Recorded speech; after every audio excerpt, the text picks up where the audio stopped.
New widget to record invoice line in description. Odoo 18. Click on menu. Select invoice. Here you can create new invoice.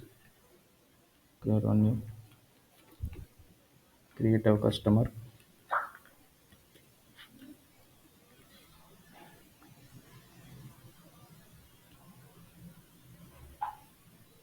Save and close.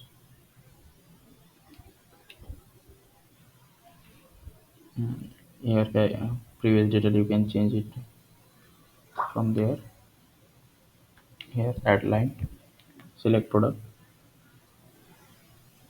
Last cabinet. Okay, click on here for description. Enter description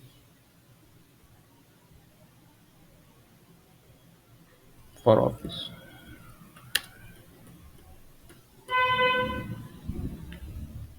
Here you can and click on confirm.